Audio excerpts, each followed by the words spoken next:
Breaking news, the 76ers season from hell continues. Now they've lost Jared McCain to a torn meniscus. Is it time to just pack it in and tank if you're the Philadelphia 76ers? We're going to get into that right now. Make sure you do subscribe to the Basketball Bulletin YouTube channel. Turn on those notifications as well.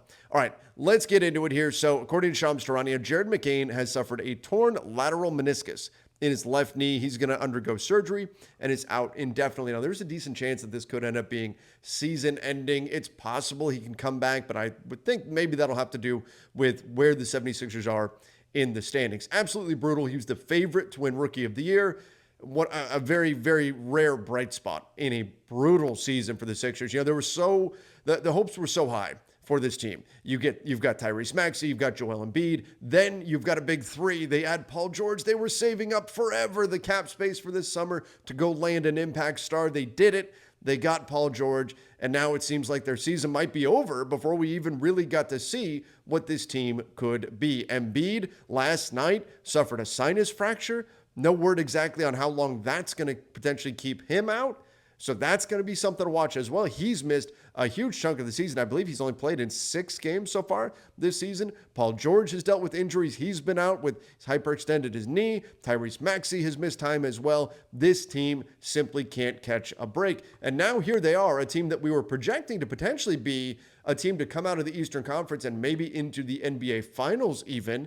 I wasn't going that far because I needed to see them healthy, but a lot of people were making those projections during the summer. And now, where are the 76ers? They're sitting 12th in the Eastern Conference, a 7-16 record, minus 5.3 in point differential. And now you've got a fresh injury for Joel Embiid, and now you've lost your standout rookie in Jared McCain. Things just keep getting worse in Philly. Now, right now in the standings, they are tied in the win column with the Charlotte Hornets and the Toronto Raptors for the 13th and 14th seed. And when you've got talent at the top of this draft class, like Cooper Flagg, the tank race, it is going to be serious. This is going to be a significant tank race for the 76ers if this is the path they decide to go down. Now, again, you've got Embiid, you've got Paul George, you've got Tyrese Maxey. In theory, if you can get all 3 of those guys healthy and on the floor at the same time, losing Jared McCain shouldn't necessarily torpedo your hopes of making a real playoff push.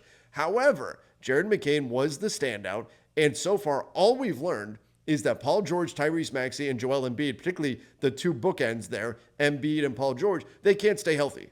They cannot stay healthy. And so you have to wonder if at this point, if it's just time to pack it in. Now, in the Eastern Conference, fortunately, the East is more forgiving. Look at the Milwaukee Bucks. You go on a little bit of a run. Next thing you know, you're not even in the play-in. You're in the playoffs. The East, it's very, very forgiving. But still, can the Sixers actually climb that mountain? Now, right now, even with all of their losing, they're only 3 games out of a play-in spot. And if they tank, they have to be really careful with how they do it. Here's why.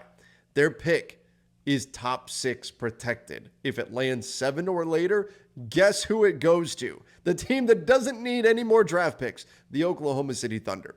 So with the Philadelphia 76ers in this spot right now, if they tank, they have to go all out. I mean, the Washington Wizards have 3 wins on the season, and that's a team that they'd be competing with for playoff or for draft positioning.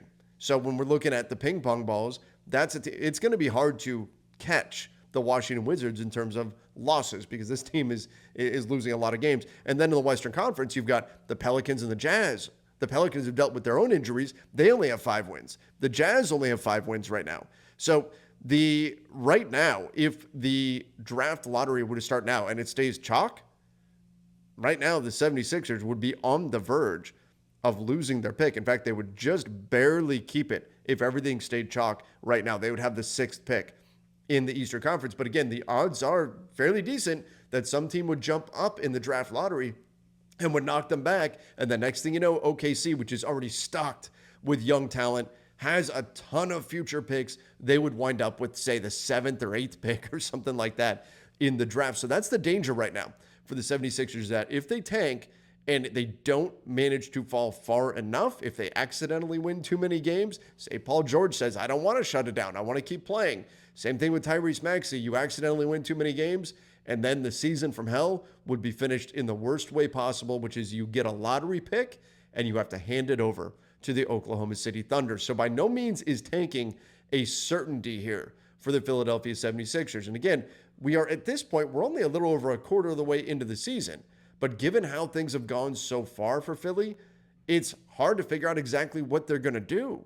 At some point, I don't know if we're there just yet, but at some point, they have to say, look, the basketball gods are telling us this is simply not our year. Even in the Eastern Conference, with what's gone on injury-wise, the injuries to Maxey, the injuries to Paul George, injuries now to Joel Embiid, who can't stay on the floor. They've already had incidents with Embiid, the thing that he had with the reporter where he got suspended. It's been a nightmare. And now your one standout, the one silver lining to this awful season is you got the guy who is on track to become the rookie of the year, the surprising standout from this draft class. He's been absolutely fantastic, Jared McCain, and now he's gone.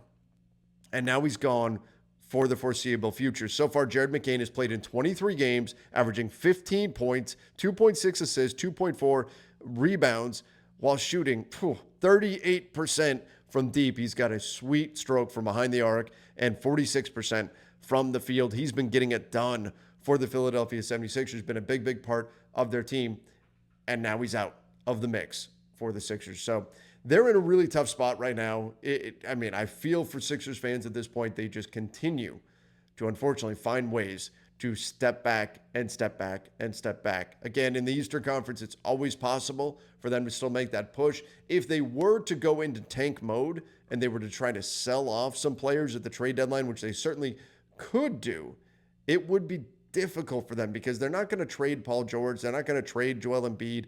They would have to just... Well, you can make the argument that maybe they should, I suppose, and let me know in the comment section if you think that's a path they should pursue. But they're not going to trade Joel Embiid. They're not going to trade Paul George. In fact, Paul George is not trade eligible until the 15th, so that's actually coming up tomorrow. And then Joel Embiid actually isn't even trade eligible this season. He won't be trade eligible until after the trade deadline passes, so you couldn't trade him even if you wanted to. You're certainly not trading a 24-year-old Tyrese Maxey. So from there, if they were to try to jettison some talent, maybe KJ Martin, that's a name that's popped up on the trade front a little bit. 24 years old, $8 million under contract this season, $0 guaranteed next season. There'd be some interest in him as an expiring contract. He won't be trade eligible, though, until January 15th. So by the time they actually can move him, maybe they've got a much better sense of whether or not they actually are going to tank the season or if they're going to continue to forge on and see if they can get a win. Aside from that, you've got Andre Drummond. Look, there's a lot of teams out there that are looking for a big. I'd imagine if Drummond hit the market, teams would be interested. He's got a $5 million deal for this year, $5 million player option for next year. And then you have Eric Gordon, a veteran guard that I'm sure teams would be interested in at $3.3 million this year, $3.5 million player option for next year. But look, this is not where we heard, by the way, Gershon Yabusele, $2 million. There were a lot of teams that were interested in him, but the rumor is the 76ers didn't want to move him at this point. Maybe that changes. Maybe that changes here. He'll be trade eligible tomorrow as well, but maybe that changes now that the Sixers are hit with not with yet another injury. So if Philly does decide to start making some moves, I think they could sell off some talent, but I don't think they can even expect some future firsts or anything like that. We're probably talking about second-round draft capital for most of these guys if they can get that. And then Paul George, Joel Embiid, I think you would just have to say, hey, we're going to live to fight another day, see if we can bottom this thing out and pray for some lottery luck. Because if there's any way that the Sixers can somehow keep their pick and come out, let's say the Sixers come out of this with Cooper Flagg, that could change the feelings in Philadelphia very, very quickly. But otherwise, it has been the season from hell for the 76ers, and it just continues with this Jared McCain injury. But everybody, let me know what you think the Sixers should do. Should they tank, try to tear it down if they can, or are they just stuck? Do you have to forge ahead, try to win as many games as possible, and see what happens? Let me know your thoughts in the comment section, and go check out our video breaking down the Warriors trade for Dennis Schroeder. That is right now available right here on the YouTube channel, so make sure you do subscribe. Till next time, everybody, see ya and stay safe.